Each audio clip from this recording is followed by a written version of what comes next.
Thank you, Professor Maxreiter. I'm very honored to have been given this opportunity to present this lecture in my beloved Vienna and to an audience who might be interested in both Japanese studies and in anthropological perspectives of Noh drama of Japan. I will shortly show you my basic substantial monograph, which I published in 2010 after two years stay at Hosei University in Tokyo, where I focused on the Noh drama, its practice, its research. And it's in Slovak, Japonská drama noža nebo vývoj, which means the Japanese Noh drama and evolving genre. Later, I decided to proceed on the chronological axis of the development of the classical Japanese theatre, and that's why I started my second PhD in London at the School of Oriental and African Studies, because I wanted to have a look if Noh had any impact on the genesis of kabuki after 1600s, which I proved that there was some connection in my thesis. Now I have been working for Masaryk University in Brno for 12 years, and I have been lecturing on the classical Japanese theatre there too. For this lecture, I've tried to squeeze into the maximum of 40 minutes the most relevant information linking Noh to the theoretical line of anthropology, performativity, and embodiment.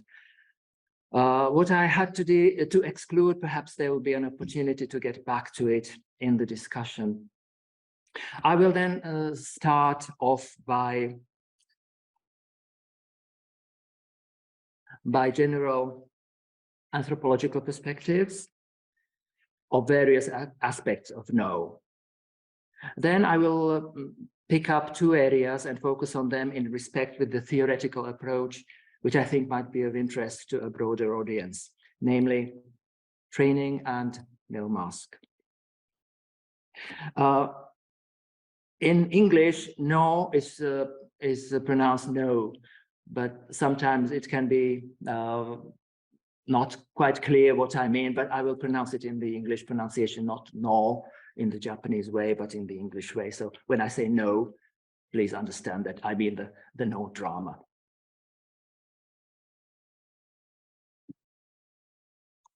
Now I'll have to do it this way. So the characteristic structure of a classical Noh play is a social anthropological universal. Someone arrives somewhere and something happens there. He or she meets someone there, listens to their story, and there is a reaction. These fundamentals of the human perception of a story set up the general design of the Noh play. Noh is part of a twin combination together with Kyogen. The two are termed under the umbrella concept of Nogaku. They represent unity in diversity. Noh is the serious drama, full of touching feelings, sadness, and nostalgia, whereas Kyogen is a farce, a comedy, which provides for a welcome relief from the emotions evoked by the preceding Noh drama. The two usually combine in one performance. They have always coexisted in an inseparable unity of the two closely interconnected genres. It is often stated that within these Nogaku twins, it is Noh which is older. However, my research has indicated that the humorous vein, today associated with Kyogen, had always been present in the performances before humor was deliberately shed off sometime around 1300 in pieces that were to become the serious Noh. The false impression of Kyogen being younger is due to the fact that the canon of Kyogen was put down in writing relatively late, after the year 1600, whereas Noh texts have been about since the times of Zeami in around 1400. This is also why Kyogen is linguistically younger. Noh developed from such medieval performing guilds as Sarugakuza, troops of monkey plays, which is the name that also suggests an originally humorous rather than serious content.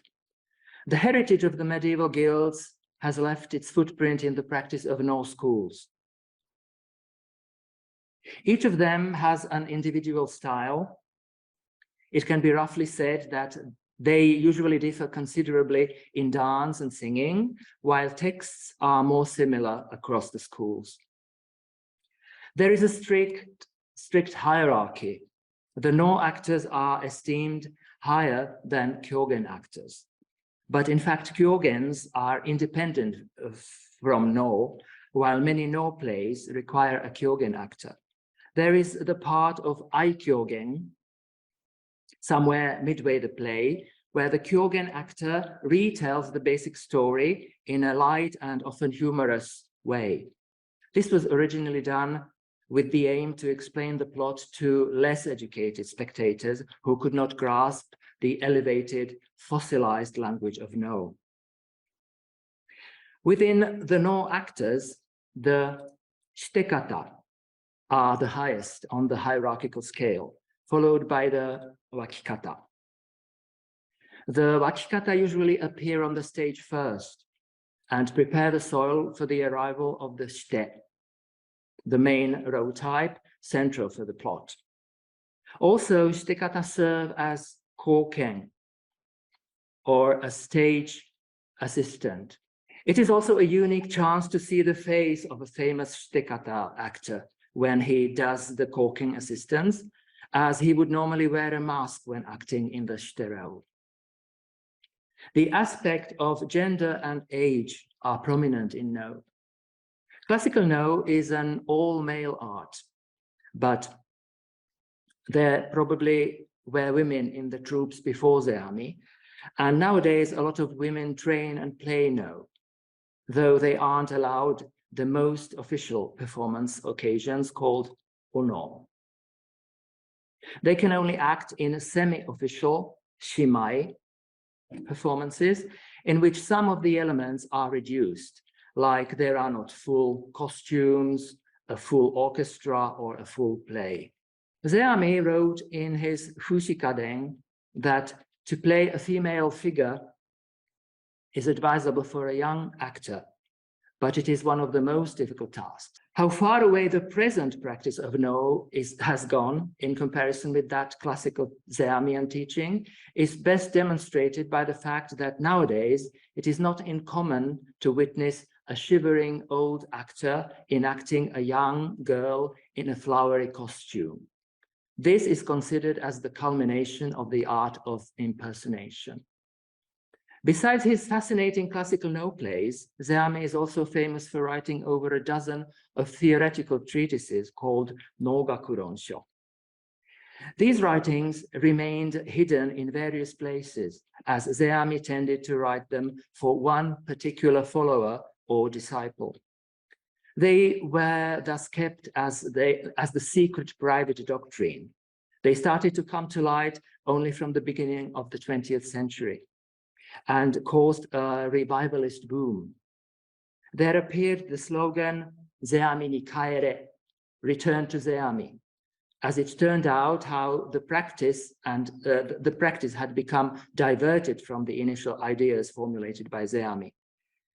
We can see that Zeami's ideal was jisaku jien, that the dramatist should write his plays himself and have them staged under his own direction, which of course was an ideal hardly tenable in the centuries to come. From the perspective of cultural anthropology, I would start with the manuscripts. One of the oldest and most precious manuscripts are a handful of autographs, jishitsu, in Zeami's own hand. But there are naturally thousands of other extant manuscripts. Their study allows us to identify the manuscriptal lineages, compare the divergences, and draw conclusions on various aspects of textual practice. The manuscripts are often testimonies to a lost practice in the past. This is best to be seen in the musical notation, in the form of dots called gomateng, literally sesame dots.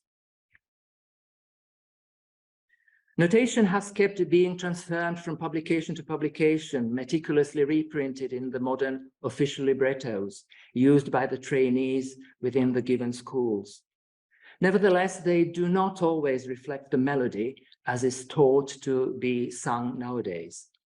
This indicates that the practice went in a different direction. The most upsetting case, in my opinion, is the downward dot, which in most cases doesn't mean a drop in the melody. The drop has been, however, preserved at the end of a phrase, where the downward dot does mark the final melodic inflection, something like oh, oh. In all other places, it seems to be ignored, at least in the Kanze school style in which I was trained. One can never generalize in no. All aspects are due to modifications along the individual schools. We can see from Zeami's writings that in his later days, he had come to the opinion that the oni, demons, otherwise a popular category of sterols, should rather not be staged. What led him to this conclusion is not clear, but some motivation behind this might be observed in the way he conceived of some of the oni figures in his later days. He created the figure of Yamamba, a female monster of remote, deep mountains, by making her a good oni. His Yamamba is different from the evil children-eating one, known from Otogi Banashi fairy tales and other prose genres. Nevertheless, it is not even certain which of the two characters of Yamamba predates the other. The horror-like Yamamba needn't necessarily be older than the Zeamian one, so the evil Yamamba might well have developed only later. Nevertheless, the case of Yamamba is an example of a general tendency observable in No, in that originally evil figures, demons and deities, are mollified. It is obvious from the old programs of performances that more No plays were performed within one day than would be possible today. This is one of the arguments for the opinion that No used to be faster, closer to the natural pace of everyday life. Its prominent slowing probably didn't start before around 1600. In this period, No became the official art of the shogunate in Edo, and the ever-continuing slowing was supposed to enhance the elevated character of the performance. It is hard to believe, but it seems that the most radical slowing of the tempo took part in the last 1.5 centuries, since the late 19th century, the Meiji era.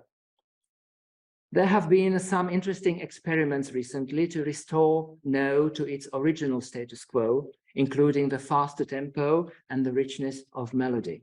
The thing is, No was originally a genre close to opera, with distinct and attractive melodies.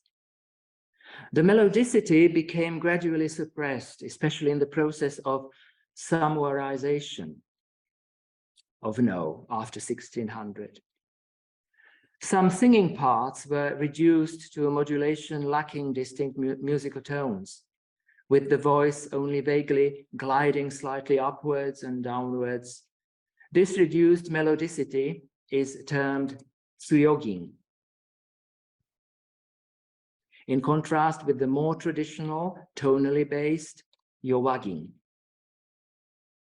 This reduction of melodicity, on the other hand, provided for a new dramatic means of expression, where a deliberate termination of tonal musical melody was utilized to show uncertainty or hesitation of the figure. Some aspects of No are identifiable within biological anthropology. Here I would like to mention the connection of human face and no mask. The mask is worn only by the figure and their companion Tsure, if they have one. The other performers, including the wakikata actors, musicians, and chorus singers, do not have a mask. There are plays which consist of 2 acts, and in some of these 2-act plays, the shite wears the mask only in one of the 2 acts. Where he doesn't wear it, this situation is termed shitamen, which can be translated as the mask that is the face. In these cases, the naked face is supposed not to show anything, no facial expression.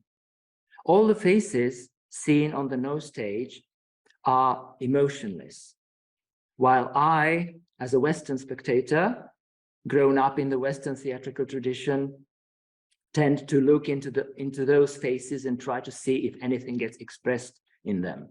And I'm intrigued when I can't see anything.